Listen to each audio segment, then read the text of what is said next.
Irmãos e irmãs, a palavra de Deus que nós ouvimos hoje vem na sequência do evangelho de ontem, quando Jesus anunciou a primeira vez a sua paixão, a sua morte, e aí Pedro disse, Senhor, Deus te livre de algo assim, e Jesus deu aquela reprimenda em Pedro, vai para trás de mim, Satanás, Você pensa como os homens, não pensa como Deus.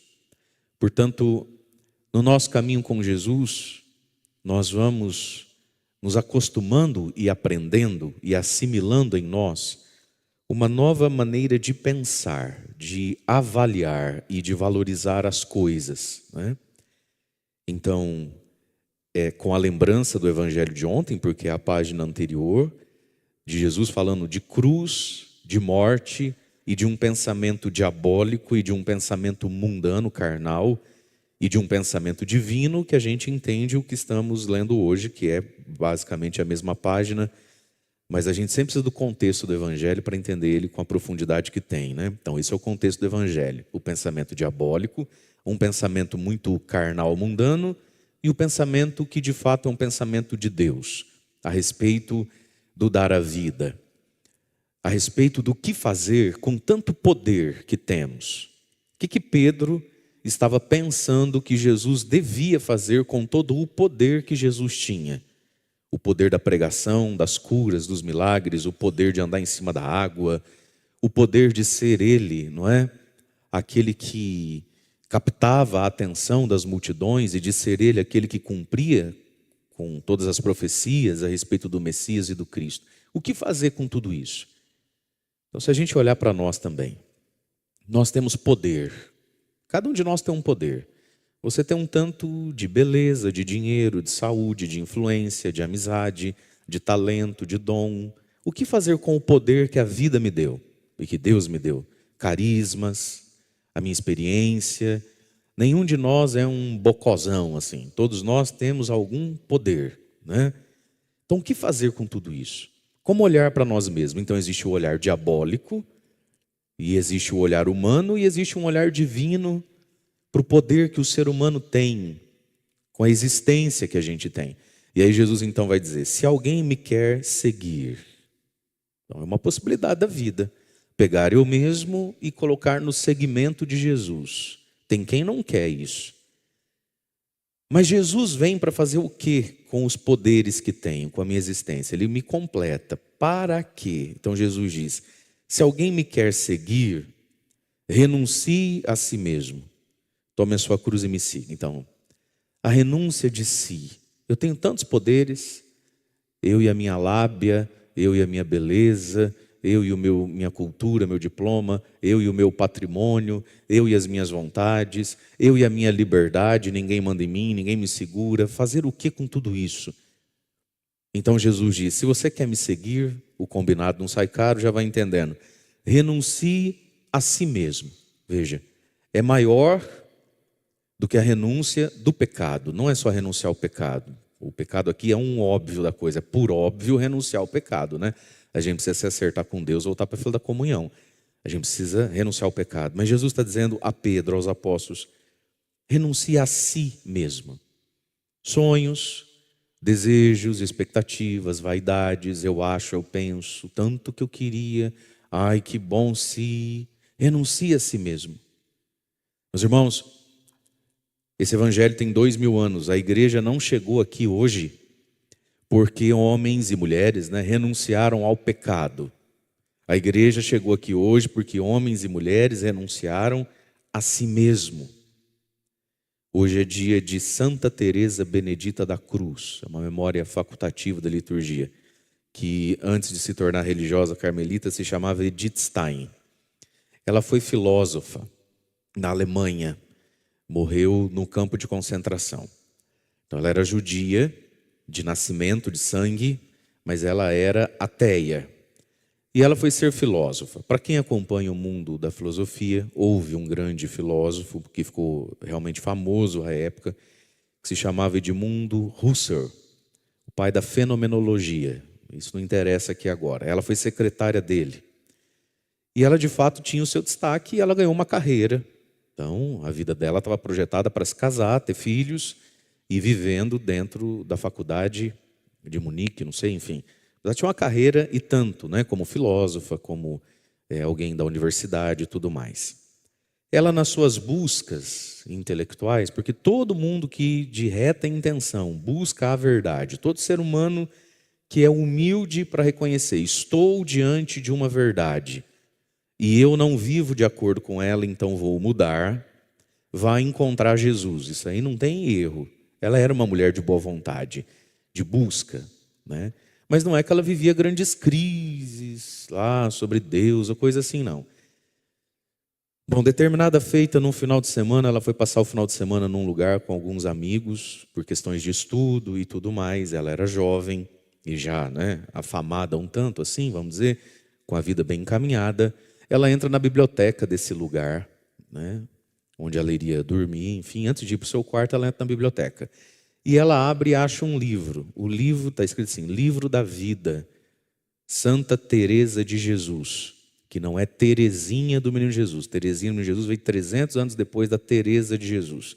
Teresa de Jesus, que é Teresa d'Ávila, enfim. Ela pega lá o Livro da Vida, encosta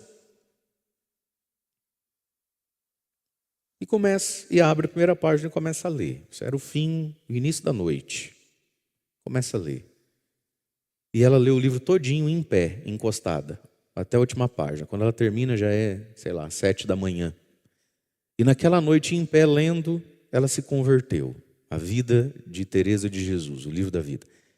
Mudou, a cabeça dela. Bom, o que ela faz com isso agora? O que Jesus pede a ela agora? E ela ouviu esse chamado, se tornou religiosa, uma monja, né, carmelita. Enfim, e por ser judia de nome, de sangue, isso foi um escândalo para a família dela, né? Ela se declarava ateia, mas os pais eram judeus, então isso foi um escândalo para a família, para a comunidade judaica da sua circunstância ali, e isso vai custar a vida dela, inclusive, não só dela, vários padres e religiosos foram mortos nos campos de concentração, mas ela, inclusive, por causa desse Stein no nome, que é nome de judeu, então foi para o campo de concentração. Aí quando ela se torna religiosa, o nome dela é Benedita, Teresa Benedita da Cruz. Renuncie a si mesmo. Ela tinha um pecado, o pecado da incredulidade, né? O pecado da descrença. Ela tinha os pecados, aspas na palavra, que todo mundo tem. Todo mundo experimenta em si o orgulho, a vaidade, um destempero aqui, outro acolá. Mas ela não tinha pecado, ela não vivia uma vida bandida, né? Ela não vivia a vida do filho pródigo que precisa voltar para o pai, não era isso. E veja, uma mulher inteligentíssima, de grande virtude, e depois de religiosa, e nesse processo da conversão, de entrar na vida religiosa, tem escritos dela, né, belíssimos. A Ciência da Cruz é um livrinho, enfim. O que a gente faz com tudo que a gente é? E Jesus está dando um caminho para a nossa vida. Se você quer me seguir, renuncie a si mesmo. Então, o pecado, por óbvio, mas a renúncia de si. Às vezes a gente tem um sonho, às vezes a gente tem uma meta, e o ser humano precisa ter sonho, precisa ter meta. É muito difícil até para Deus trabalhar com quem não tem sonho, com quem não tem meta. É complicado. Você pega na Bíblia que Deus, todos os que Ele chamou, a pessoa tinha um sonho, uma meta, estava fazendo alguma coisa. Ninguém estava parado. Jesus nunca pegou ninguém parado. É o pescador que está pescando, é o Moisés que está pastoreando a ovelha, né, o rebanho do sogro. Parado, Jesus não vem. Renuncie a si mesmo. O sonho, o desejo, coisas boas, direito meu. Então, o cristão, o discípulo de Jesus, ele renuncia o pecado, por óbvio, e renuncia direitos, sonhos, coisas que faz a gente perguntar, mas precisa tudo isso mesmo? Será que precisa? Edith Stein. Podia ter continuado lá, secretária do homem, filósofo, assumido uma cadeira de filosofia na faculdade, criado sua própria teoria, ganho seu dinheiro, tido seus filhos, casado. Renuncie a si mesmo. Então, abrir mão do ego, desse lugar em nós que nos prende muitas vezes e que nos trava. Então, meus queridos, às vezes a gente olha para o mundo e vê as necessidades do mundo, da sociedade, da igreja, e a gente logo pensa, mas também o diabo está solto. Verdade, o diabo está solto. Mas o que mais atrapalha o reino de Deus não é o diabo solto, é o ser humano que trava ali onde São Pedro, graças a Deus, não travou, mas estava travado. Pensa como homem, não pensa como Deus. Pensa em se guardar, pense em se reservar, pense em descansar, pense em ter uma vida redondinha, bonitinha lá em casa, ninguém me rela, ninguém me toca, tão bom que eu sou, eu mereço, né? Renuncie a si mesmo. O maior inimigo do reino de Deus, gente, não é o diabo que está solto, somos nós que estamos presos. Preso no eu quero, eu sonho e é meu direito. Então só quando a gente se liberta disso, por amor a Cristo, é que o reino de Deus de fato acontece em mim, através de mim. A igreja não chegou aqui 2000 anos depois porque homens e mulheres pararam de beber, adulterar, matar e roubar. Isso não move o reino de Deus. O que move e faz andar foi e é a renúncia de tantas pessoas que fazem a renúncia de si mesmo. Renuncie a si mesmo. Seja amplo de alma, seja um pouco mais magnânimo, seja um pouco mais aberto a uma causa que não seja só a sua causa, a causa do reino, a causa de Cristo, que chama, apela dentro dos corações, cada um para uma vocação, para um caminho, mas Deus chama. Renuncie a si mesmo, tome a sua cruz e me siga. Tomar a cruz, o que é tomar a cruz? Tomar a cruz é tomar eu mesmo. O que é a sua cruz? Sua cruz é aquilo que eu não posso fazer no seu lugar. Eu não posso sofrer no seu lugar. Como também não posso ser feliz no seu lugar. Como também não posso pedir perdão ou perdoar no seu lugar. Como também não posso trabalhar no seu lugar. Como não posso ser fiel a essa esposa porque é sua, não é minha. O que é a cruz? A cruz é você. Você é suas coisas, né? Você é suas circunstâncias. Quem é você? Tome a sua cruz, pegue a sua vida com as circunstâncias que ela tem e faz o que com isso? Senta, chora, reclama. Onde é que está Deus? Tanto que eu sofro. Olha que vida boa que ela tem e eu só me lasco. Pega a sua cruz e faz o que? Disse Jesus. Me siga, ande atrás de mim com a sua cruz. Aí cada um sabe a cruz que tem. Cada um sabe o preço que paga para seguir Jesus e andar atrás de Jesus e se encontrar com Jesus na Eucaristia. Cada um sabe onde é que o calo aperta e cada um que se vire. Com a ajuda, claro, né, da graça de Deus, mas cada um que se vire. Então, meus irmãos, a nossa cruz não é para ser muito chorada, não, sabia? A nossa cruz não é para ser muito narrativa, não. A nossa cruz não é para ser muito ponderada, discutida e posta em perspectiva. Tá bom. Mas nós faz o que agora que eu te ouvi? E você me ouviu? E a gente chorou junto? A gente se abraça, se sente até mais leve. E faz o que agora? Tem que seguir Jesus. Tem que seguir Jesus. Com a cruz que tem, né? Então, o seguimento de Jesus, pegue a sua cruz, pegue as suas coisas e pegue tudo isso que podia ser usado, né, como desculpa, e vem com cruz mesmo. E, meus irmãos, quando a gente olha, e pelo menos deveria ser essa a realidade mesmo, quando a gente olha a fila da comunhão, o que a gente está vendo?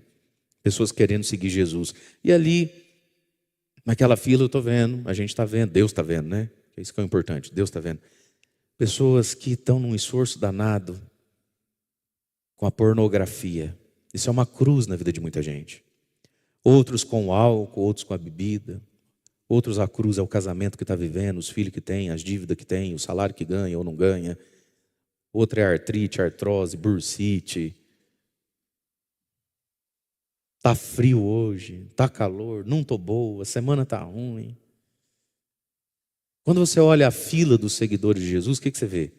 Um monte de gente levando sua própria cruz. Para onde? E fazendo que essa cruz me leve para onde? Para o inferno? Para uma vida ruim? Me levando para Cristo. Então pega a sua cruz e o quanto te custa ser você e vem. E não espere a cruz não existir para vir, porque ela sempre vai existir, né? Então pegue a sua cruz e me siga. E aí Jesus diz, porque quem quiser salvar a vida vai perder. Nós temos isso em nós, e isso aqui é São Pedro no Evangelho de ontem. O que ele quer? Ele quer salvar a própria vida. E Jesus diz, quem quer guardar a própria vida, perde a vida. Meus irmãos, quando a gente se economiza demais, você conhece gente que se economiza? Eles se economizam. Eles têm dó deles mesmos, assim. Ele economiza, ele planeja tudo muito certinho. Pessoas que se economizam. Eu podia dizer sim e digo não. Aí eu vou procurar o padre, eu vou procurar um livro, eu vou procurar uma Bíblia, que é para ver se esse não que eu vou dizer para me economizar é pecado ou não. Sabe assim? Tem coisa que nem tem resposta, né? O padre, aqui vai ter um negócio lá, me chamaram, é pecado se eu não for? Ué, meu irmão, o direito canônico, o catecismo e a Bíblia vai dizer que é pecado não ir na missa de domingo. Objetivamente falando, missa de domingo. Aqui não tem pão fugir, não. Agora, todo o mais é entre você e Jesus, o Espírito Santo. É difícil eu dizer para você é pecado, não é pecado. Não sei, pensa aí. Será que isso aí não é preguiça, não é vaidade, não é falta de caridade com os outros? Não sei, usa a sua inteligência. Mas está dentro disso aqui que Jesus está falando. Quem quer salvar a sua vida, a gente quer se salvar em pequenas coisas. Dormir um pouco mais, comer um pouco melhor, economizar um dinheirinho.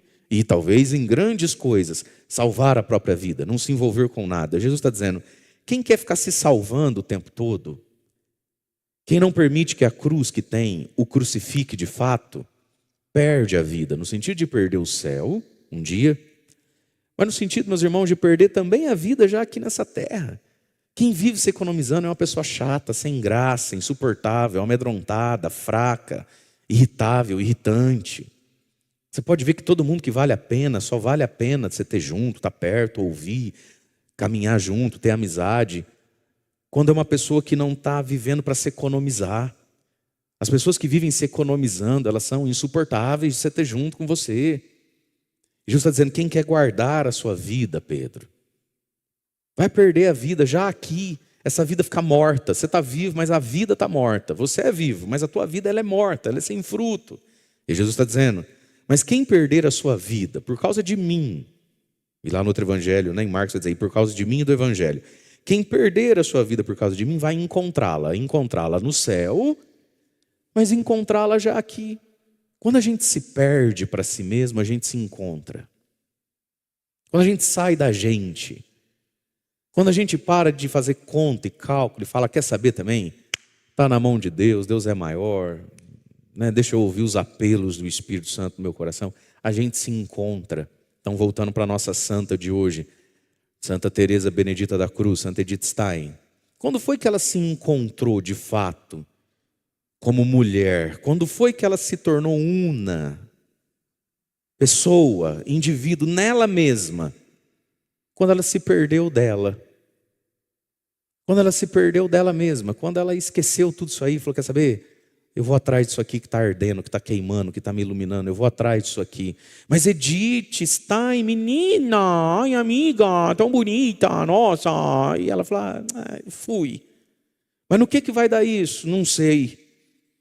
Mas vai para o Carmelo, com 30 e poucos anos de idade, bonitona igual você é, com sobrenome de judeu e a guerra estourando. Como é que faz para as monjas do Carmelo sair correndo dos nazistas? Não tem jeito, né? Eu não sei. Quando ela se perdeu dela, ela se encontrou. Hoje está muito bem encontradinha no céu, né? Mas antes do céu se encontrou porque se perdeu. Meus irmãos, é de profunda cura parar de ficar se importando demais consigo mesmo.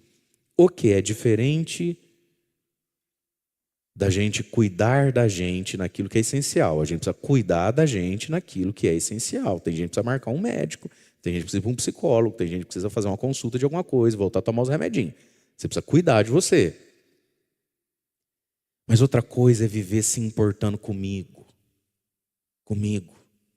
Quando a gente se perde, quando a gente relativiza o quanto me amam, o quanto não me amam. Quando a gente relativiza um pouco o quanto de sucesso tem, de sucesso não tem. Quando a gente relativiza um pouco, por que eu não tive pai, todo mundo teve pai, ou por que o pai que eu tive bebia, o outro não teve pai, o meu eu tive, mas bebia. O outro não bebia. Quando a gente passa a relativizar as nossas questõezinhas e questõezonas, quando a gente não as permite ser tão avolumadas, esse perder-se. Quando a gente se perde, a gente se encontra. E não é só no céu não, o que é o objetivo maior, é óbvio. Mas já nessa vida, a vida da gente fica outra quando a gente se esquece um pouco da gente mesmo. Jesus diz, quem perder a sua vida por causa de mim, do Evangelho, vai encontrá-la. E aqui começa a pergunta do discernimento espiritual, que todo mundo tem que fazer, e que Edith Stein fez para se tornar Teresa Benedita da Cruz. O que é melhor? Do que adianta? Essa pergunta de Jesus, de fato, o que adianta? Poderia ser dita de outra forma. de fato, o que é melhor? Vamos pensar então. Vamos pensar a partir do demônio, da carne? Não, vamos pensar a partir de Deus, da verdade das coisas. A verdade das coisas, quem as pensa é Deus. Percebe isso? Quando a gente está ouvindo e refletindo aqui então, meus queridos, tem um pensamento diabólico, tem um pensamento mundano e tem um pensamento de Deus. Não pense você que são 3 formas de ver a mesma verdade. Não. Tem 2 formas aqui que são equivocadas. Só uma aqui é verdade. O pensamento de Deus. O que Deus diz das coisas é a verdade das coisas. Então vamos olhar como Deus olha. Então foi esse o processo que a Edith Stein fez. O que é melhor? Vamos perguntar para o demônio o que é melhor. Nós vamos encontrar uma resposta demoníaca. Tá, nós não somos tão ruins assim, né, gente? Deixa o capeta para lá. Vamos perguntar para nós mesmos. Vamos perguntar para o humano. Vamos perguntar para as amigas dela, moças boas também, que gostavam dela. O que é melhor? Vamos perguntar para Deus. O que é melhor fazer? Qual é o rumo melhor dar para a sua vida, Edith Stein?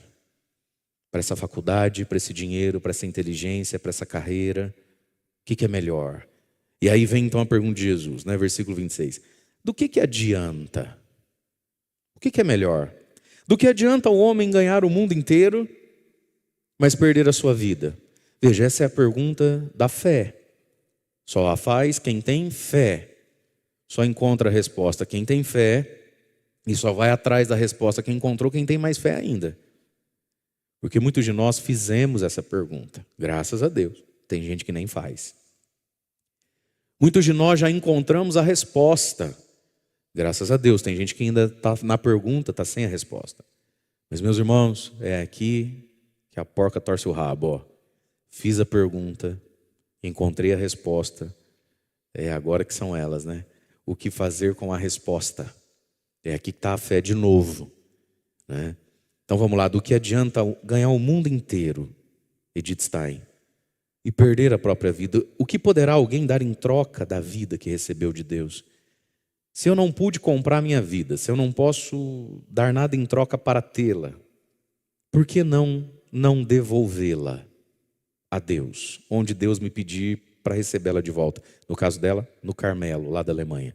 No seu caso, onde? No meu caso, onde? Mas veja, meus irmãos, Deus ainda chama, Jesus ainda passa e chama os improváveis. Jesus ainda passa. Eu fico pensando que talvez em algum momento da sua vida ali, do tempo que levou, entre a leitura do livro na madrugada, enfim, e os grandes passos que ela deu na vida dela, não foi dentro de um mês que você sai da faculdade e vira monja, tem todo um processo aí. Mas eu fico imaginando se talvez Edith Stein, de vez em quando, não pensava assim: por que é que eu fui abrir aquele livro? Por que é que eu não fui dormir, meu Deus? Era só ter parado no meio. Vai dormir, mulher, tá tarde, tem que acordar cedo amanhã. Por que é que eu não fui dormir? Meus queridos, Jesus passa e chama os improváveis. E por improvável a gente pode pensar alguém sem raiz nenhuma na vida, sem pai nem mãe, cheio de feridas. Por improvável, a gente pode pensar uma judia que se declara ateia. Por improvável, a gente pode pensar uma pessoa que está com o casamento marcado. Por improvável, a gente pode pensar qualquer coisa muito improvável. Por improvável, eu posso pensar eu mesmo. Mas eu? Por que não eu? Não é assim? Os improváveis, Deus chama os improváveis. É que na nossa língua, né? A palavra improvável meio que desdenha a pessoa, né? Está tendo Olimpíadas agora, né? Quantos ouros eram improváveis de acontecer, né?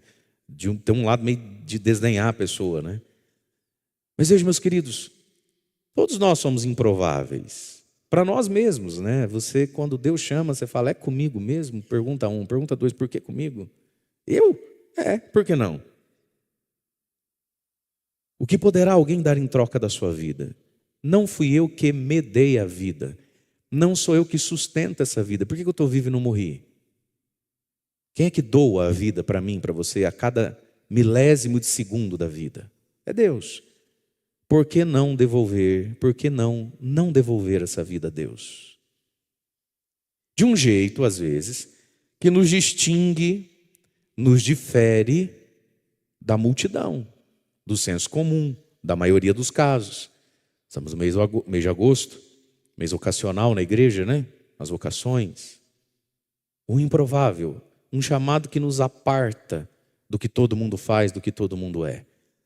E Jesus ainda passa, Jesus ainda chama, sempre vai ser assim. Para quem se dispõe esse caminho da fé e se coloca essa pergunta: o que é melhor? Veja, não é o que é bom, o que é mal. Nosso crescimento espiritual começa aqui, o bem e o mal, o certo e o errado. Mas depois, e Deus queira o quanto antes, a gente já não discerne mais entre o que pode e não pode, entre o bom, o bem e o mal. Agora a gente discerne entre o que é bom e o que é melhor. O que é bom e o que é melhor. O que é melhor ainda. Esse discernimento é que a gente chama de vocação. Seja para a vida religiosa, seja até para o matrimônio. O que é bom, o que é melhor? Aí a pessoa responde: no meu caso, é bom estar solteiro. Melhor ainda casado. Aqui que está a vocação. Não é em separar certo e errado, mas o que é melhor ainda, né? E Jesus fala, Jesus chama, Jesus convida. O que poderá alguém dar em troca da vida? Por que você não devolve ela? E aí Jesus fala de uma promessa final, de uma esperança para todos nós. Porque o Filho do Homem virá na sua glória, na glória do Pai com os anjos, e retribuirá a cada um de acordo com a sua conduta. E se nós quiséssemos aqui então, meus queridos, retribuirá a cada um de acordo com a sua devolução. Nós vamos ser recompensados pelo tanto que devolvemos de nós a Deus. De acordo com a sua conduta, primeiro nível, bem e mal, certo e errado, pecado, virtude, foi na missa, não foi na missa. Retribuirá a cada um de acordo com a sua conduta, ok. Mas não é só isso, né? Nossa conduta não é só isso. Nossa conduta também é a conduta do me conduzo num caminho onde eu não estou mais me buscando. Me conduzo num caminho onde eu não estou indo nem em direção àquilo que sonho. Me conduzo a mim mesmo num caminho onde eu estou me devolvendo a Deus. E cada um será retribuído de acordo com a sua conduta moral, certo e errado, mas essa conduta da existência, que a gente chama de vocação, que a gente chama de santidade, será retribuído. Jesus prometeu. Tudo será bem pago, gente. Seremos retribuídos, e seremos retribuídos quando? Um tanto já em vida, porque se nós olharmos para os santos e santas de Deus, são homens e mulheres sem arrependimentos. São homens e mulheres que não são coitadinhos. Ninguém acha que poderia encontrar a Edith Stein, que agora é Teresa Benedita da Cruz, lá no Carmelo, com aquela cara de quem está assim, menina, fazer o quê, né? Mas tá bom, né? Lá no céu a gente fazer... Não. Se alguém segue a Jesus com essa cara de defunto, algo está muito errado aí. Deus vai nos retribuindo já aqui nessa vida. Vale a pena estar com Deus nessa vida, e você experimenta que vale a pena. E experimenta a pena também. O que significa? A língua portuguesa ela é maravilhosa, né? Pena que a grande maioria de nós somos, sem culpa até, né? Somos analfabetos funcionais, né? A gente não sabe interpretar texto, né? A gente não sabe o peso das palavras. Quando você diz assim, Jesus vale a pena. Já pensou nessa frase? Jesus vale a pena. Significa que a recompensa é boa, sim ou não? Mas significa que ele vale a pena, a penalidade. A gente experimenta que vale a pena, porque a recompensa é boa, e a gente, ao sentir a pena, a penalidade, vale a pena, a penalidade. 6h40 da manhã, um frio desse, essa é a penalidade. A gente vai experimentar que vale, e vai experimentar as penas também. Você experimenta que está frio. A gente experimenta tudo quando está com Jesus. Mas experimenta que vale. Então, Deus nos recompensa já aqui nessa vida. E plenamente, porque essa terra não é o céu, No céu, cada um será retribuído, pago e bem pago, conforme a sua conduta. Por isso, irmãos e irmãs, peçamos hoje ao Senhor a graça daquilo que queremos, se é que queremos, porque tudo começou com a palavra então, né? Se alguém quer me seguir, ergue a mão para eu não me sentir sozinho nesse segmento. Ah, que lindo. Só para me agradar? Todo mundo quer mesmo, gente? Ah, que lindo. Povo bom. Quem está em casa, põe aí no comentário, eu quero. Olha lá, ó. Se alguém me quer seguir, quem quer? Isso. Então peçamos hoje a Deus que Ele, na sua graça e misericórdia, nos ajude naquilo que por graça queremos, que é segui-lo.